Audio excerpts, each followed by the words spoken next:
રાંદલમાં YouTube ચેનલમાં સર્વે મિત્રોનું હાર્દિક સ્વાગત છે. આજે કાંઈ બ્લોગ શૂટિંગ નથી, પણ આ એક ડોડો છે અને આ પાછળ એક ઝાડવું છે.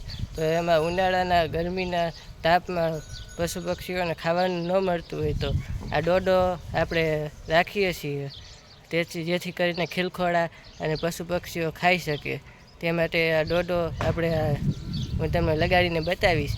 એવી રીતે આપણા ઘરની આજુબાજુમાં કંઈ એવું હોય તો ત્યાં ખીલી ખોડીને ડોડો રાખી શકાય, જેથી કરીને ખીલખોળા કંઈ જીવજંતુઓ ખાઈ શકે, જેથી કરીને પુણ્ય પ્રાપ્તિનો એક માર્ગ પણ કહી શકાય.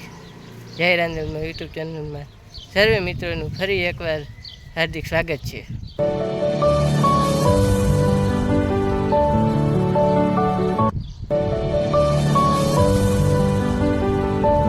આવી રીતે ગમે ત્યાં લગાડી શકો છો, જેથી કરીને ખીલખોડિયા આવીએ તો એને ભોજન પણ મળી રહે છે અને આપને પુણ્ય પણ મળી રહે.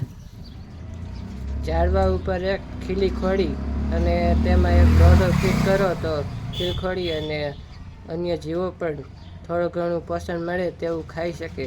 જેથી કરીને એક એવું નાનું એવું કામ કરું છું હું, અને આપ પણ કરજો એવી ખાસ નમ્ર વિનંતી છે મારી.